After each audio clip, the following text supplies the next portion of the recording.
Now today is Valentine's Day, the day of love. One of the biggest industries in South Africa is the flower industry. CNBC Africa spoke to Ryan Bacher, the MD of Net Florist, to find out more. So Valentine's Day for us is 2 days, really. It's the 13th and the 14th. We incentivize our customers to get their flowers delivered early to avoid the rush. And on those 2 days we'll do about 18,000 deliveries. And generally we do about 1,500 deliveries on an average day.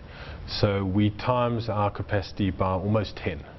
So it becomes quite a crazy day for us, but it's a wonderful day.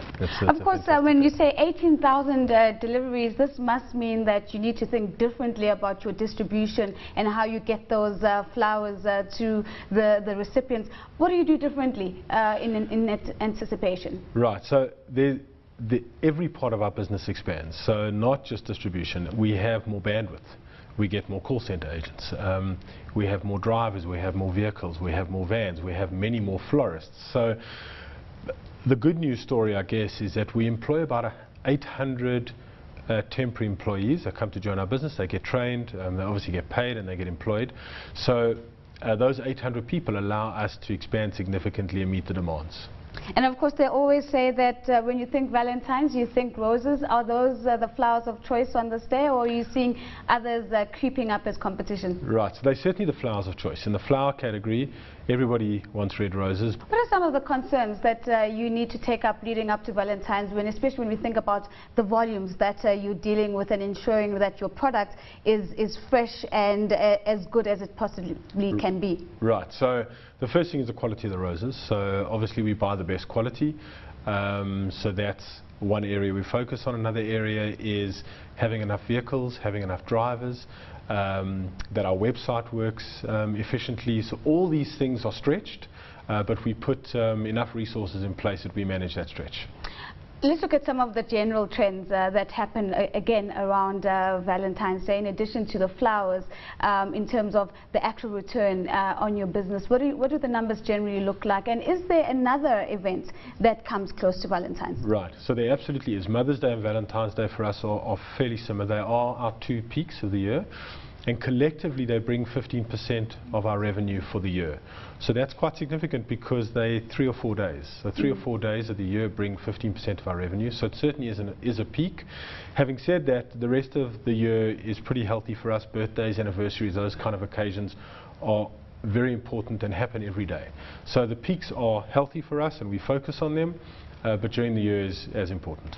And then do you subcontract during these peaks, understanding that a lot of your produce must be locally sourced, but who are the players that you bring into the value chain? So we don't really subcontract. We keep it all in-house. We hire a lot of temporary people, but they're directly employed by us during that period. Our roses are bought mainly from South African farmers. We do get a little bit from Ethiopia and Kenya. They're just the volumes aren't enough locally, but majority are procured from South African farmers, so we try and support local. Now, e-commerce versus actual walk-ins, how does that compare? So we're pretty much exclusively an e-commerce business, so those 18,000 orders are all coming off our website. So we've got 2 retail outlets, but they're much smaller than the rest of our business, and so e-commerce for us is the mainstay of our business, and it's driving our growth for sure. Anything that you're going to be doing differently as the year and the next coming years, just to grow your business more and your market share, or are you fairly set in the business model that you have now? No, we're not set. We change all the time. So a big focus of us this year is to expand our product range. So we're looking to go into things like confectionery, cakes, cupcakes, cookies, those kinds of things, and those will be coming on board in the next 6 months. Our flower varieties change significantly. Our hamper business is growing. So no, we're certainly not resting on our laurels. A lot of product innovation in our business. Of course, there'll always be the naysayers that say that Valentine's Day is highly commercialized, and perhaps this industry is a reflection of that. Do you find that any of that negative sentiment is significant enough to dampen the outlook for the business? We don't find that. There's certainly people that don't want to celebrate Valentine's Day, and that's great. You know, and hopefully they order before, or they order after, or they order on a birthday or an anniversary. We think that flowers are a very emotional product.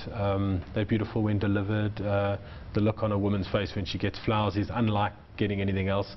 And so if people don't want to take up our offers on Valentine's Day, but they do it throughout the year, that's great for us. I mean, one always assumes that it's the lady that's receiving the flowers on Valentine's Day. Are you finding ladies taking up the charge and actually sending flowers to their male counterparts or to other ladies in particular? We are finding that, so more and more men are receiving flowers, but mostly men receive more of our hampers. So we've got a whole lot of Valentine's Day male hampers, and a lot of women order those for the guys, but roses do creep into those orders, and we love that. Why should roses only be for men? Ryan, you must have it tough. I mean, to be the MD of Net Florist, I would assume your partner would not think anything of you actually sending them flowers. So what do you do on Valentine's Day?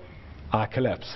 So me and my wife don't celebrate Valentine's Day in the traditional way, because I'm at work the whole time. So we do it a day or two later when I can breathe, and we can celebrate.